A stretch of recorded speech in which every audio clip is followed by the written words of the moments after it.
Mesdames, Messieurs, bonjour et merci de nous rejoindre pour ce point de l'actualité. Atelier d'évaluation de l'extension du Centre de documentation de sécurité publique. La rencontre s'est tenue à Cotonou et a réuni des procureurs et directeurs départementaux de la police républicaine. À suivre également dans ce journal la réaction de l'UDBN suite aux propos de Mme Sylvie Dechacus au sujet de la présidence du parti. Et puis, première rencontre entre Joe Biden et le Premier ministre israélien ce jeudi à Washington. Parmi les dossiers qui seront discutés, le nucléaire iranien.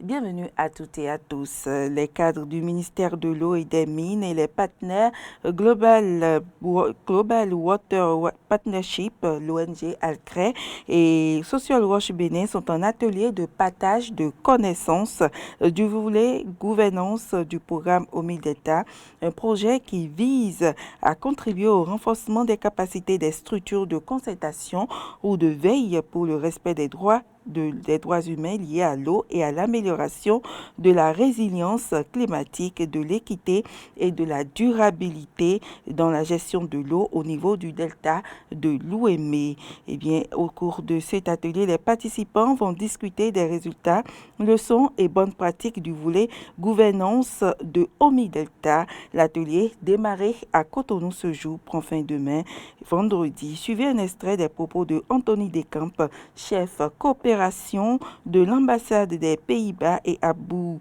Youssouf Rothman, secrétaire général adjoint du ministère de l'Eau et des Mines. Dans ce projet de Omidelta, nous avons 3 volets. Cela veut dire c'est le volet de l'eau potable et accès à l'assainissement. Deuxièmement, c'est la gestion de l'eau, le GIR. Et troisième, c'est l'assistance technique.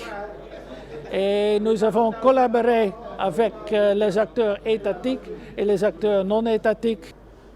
Nous sommes ici ce jour pour partager les résultats, les acquis, les leçons et les bonnes pratiques de la mise en œuvre de ce projet. Je voudrais vous inviter à apporter vos contributions, dont je ne doute point de la qualité, vu les compétences de chacun ici présent, pour de meilleures perspectives d'utilisation des résultats et leçons apprises de la mise en œuvre de ce projet sur l'ensemble du territoire national. Le ministre de l'Eau et des Mines apportera son appui et son accompagnement à la mise en œuvre des recommandations et suggestions de mise en œuvre de ce programme et de vos travaux de ce jour.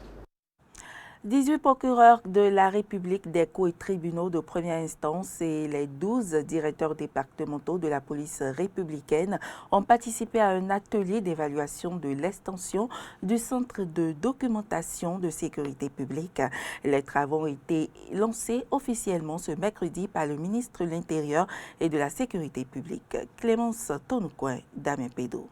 Dans le cadre de la lutte contre la criminalité au Bénin, le Centre de documentation de sécurité publique a été créé en 2009 pour gérer les données relatives aux infractions constatées par les services d'application de la loi.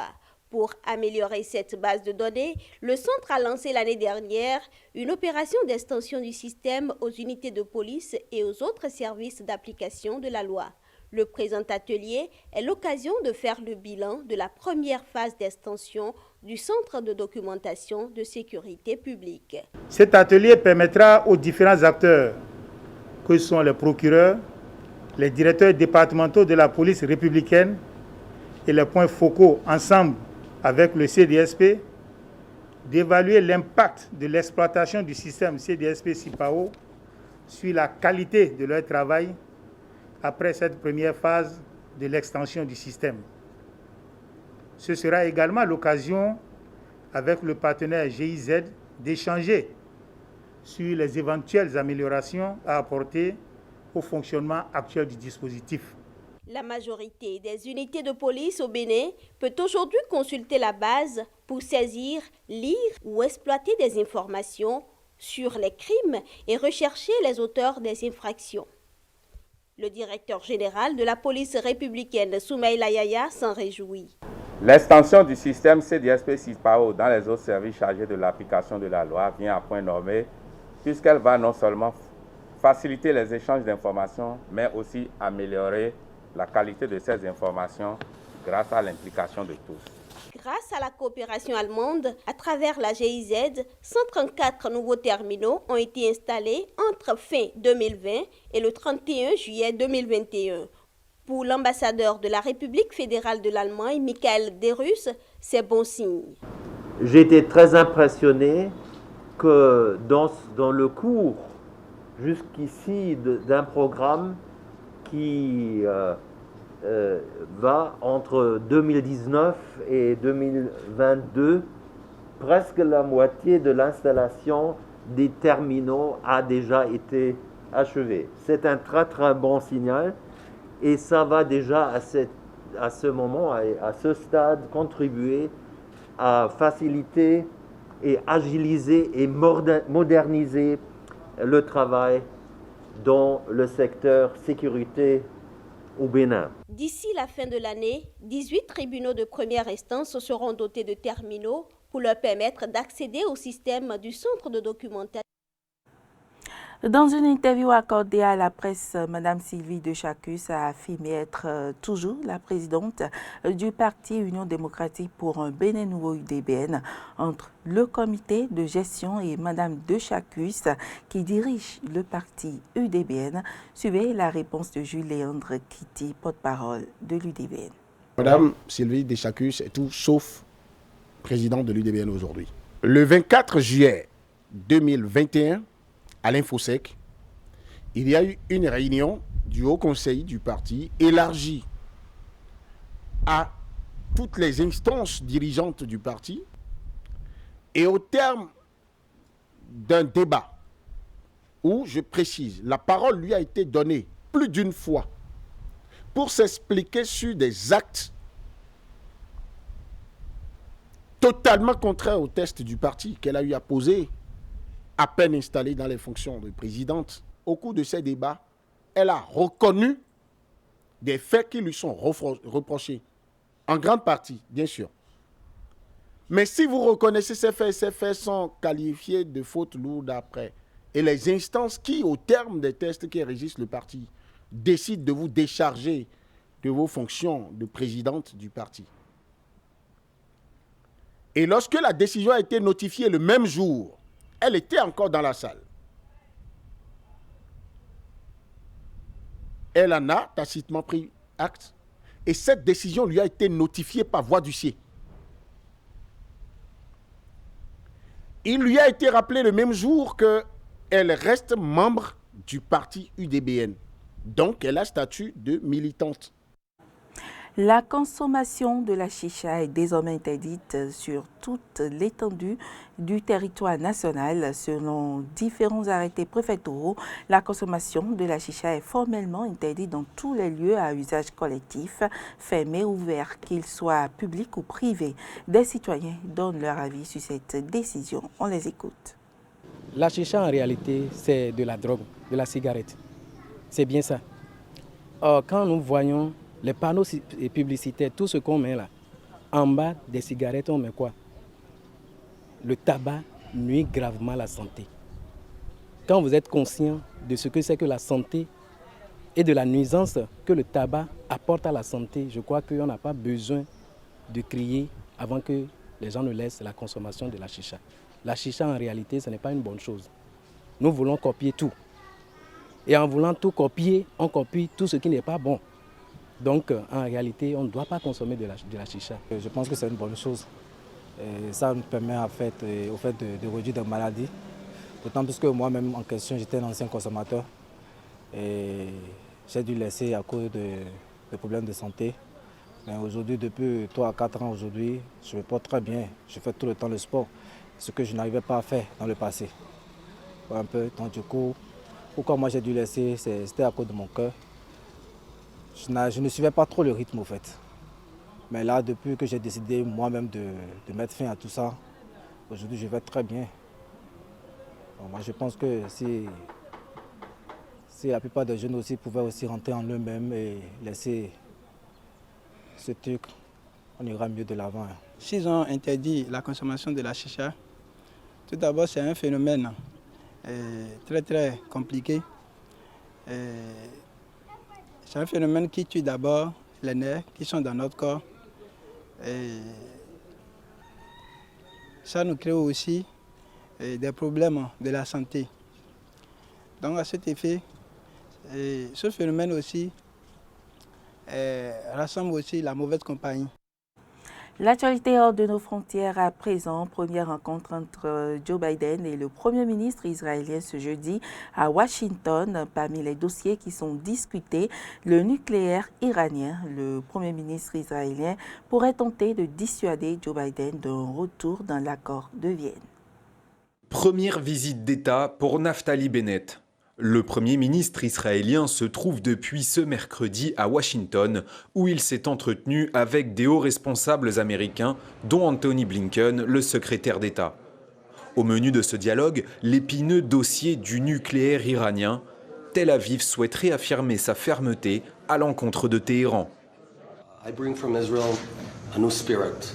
J'apporte d'Israël un nouvel esprit, un esprit de personnes qui ont parfois des opinions différentes, mais qui travaillent ensemble dans la coopération et la bonne volonté.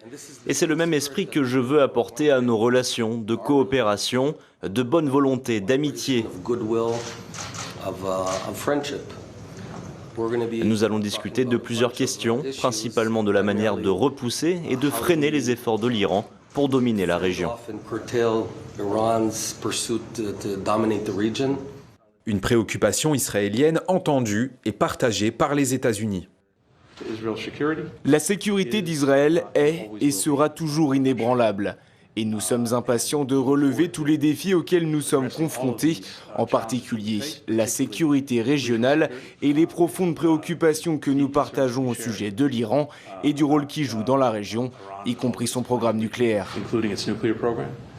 Nouvelle étape de ce voyage aux États-Unis pour Naftali Bennett ce jeudi, la rencontre avec Joe Biden. Le Premier ministre israélien va s'entretenir pour la première fois avec le président américain, avec comme objectif de partager un nouvel esprit de collaboration entre les deux pays. Les relations étaient très resserrées lors des mandats de leurs dirigeants précédents, Donald Trump et Benjamin Netanyahou. Cette fois-ci, Joe Biden doit désormais choisir une ligne directrice pour ses futures relations avec l'État hébreu. Le spectre du conflit israélo-palestinien planera au-dessus de la rencontre de ce jeudi. En jeu notamment le sort du consulat général chargé des affaires palestiniennes à Jérusalem, fermé par Donald Trump. Si Joe Biden affiche sa volonté de rouvrir cette antenne diplomatique, des tensions pourraient voir le jour entre les deux pays. Enfin, Joe Biden et Naftali Bennett vont échanger également sur la situation sanitaire. Le Premier ministre israélien a annoncé qu'il allait partager les connaissances dont son pays dispose sur l'injection d'une 3e dose de vaccin, d'ores et déjà en place en Israël. Entre fermeté et partenariat, le chef d'État américain devra trouver le bon équilibre pour préserver l'alliance stratégique entre les deux pays.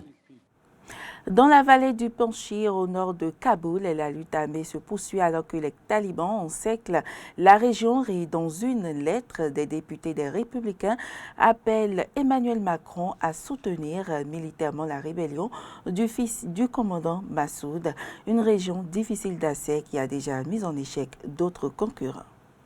Ils ont juré de résister lorsque les talibans ont commencé à encercler leur région.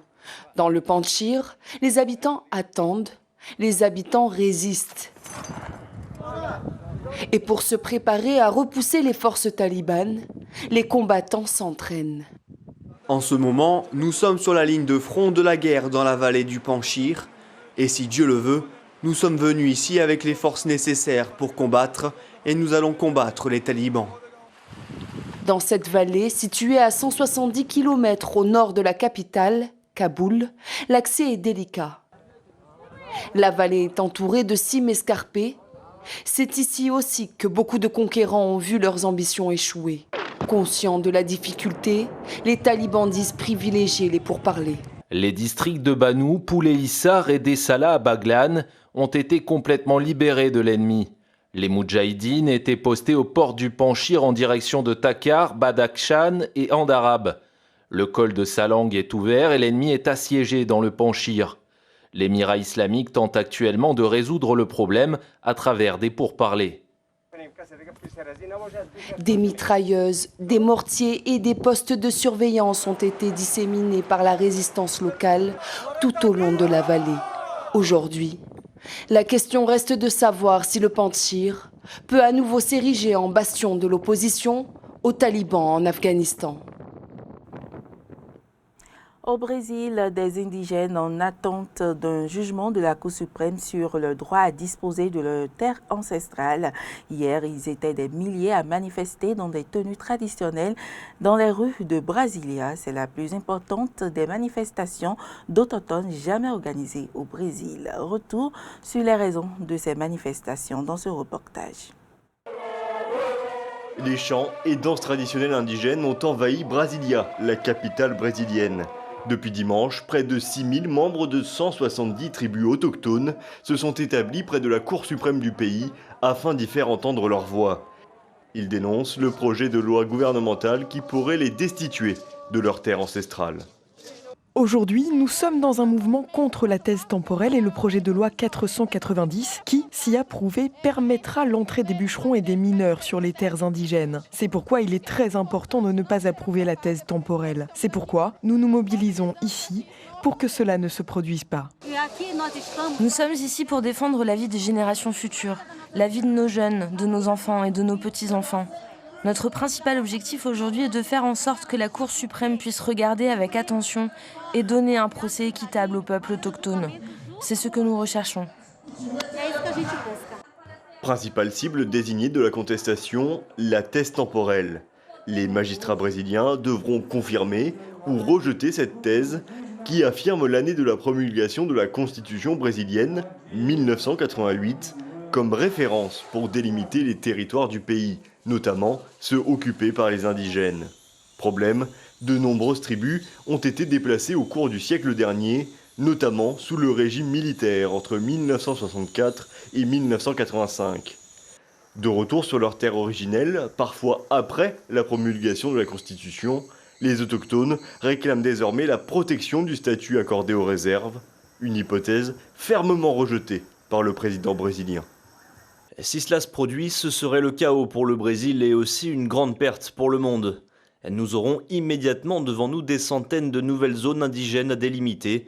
En plus des pertes pour le producteur rural, beaucoup ont une famille qui occupe ces terres depuis plus de 100 ans. Ces terres qui sont aujourd'hui productives pourraient cesser de l'être. En cas d'acceptation du projet de loi brésilien, les populations indigènes arrivées après 1988 ne pourront revendiquer aucun droit sur leurs terres. Une option qui pourrait laisser libre cours à la déforestation et à l'ouverture de nouvelles mines. Une décision importante puisque l'arbitrage de la Cour suprême brésilienne fera jurisprudence sur l'ensemble du territoire. Le verdict est attendu au plus tôt jeudi et pourrait constituer une belle victoire ou au contraire un sévère camouflet pour Jair Bolsonaro après d'un an de l'élection présidentielle. Et puis en bref, l'Organisation mondiale de la santé se positionne contre une troisième dose du vaccin contre la COVID-19. L'OMS se dit opposée au rappel prévu en septembre aux États-Unis, Allemagne et en France pour ne pas creuser de fossés encore plus grands entre nantis et démunis. Selon le directeur des urgences de l'OMS, une troisième injection ne serait pas nécessaire du point de vue médical. Et ce sera tout pour cette édition. Merci pour l'attention. À demain.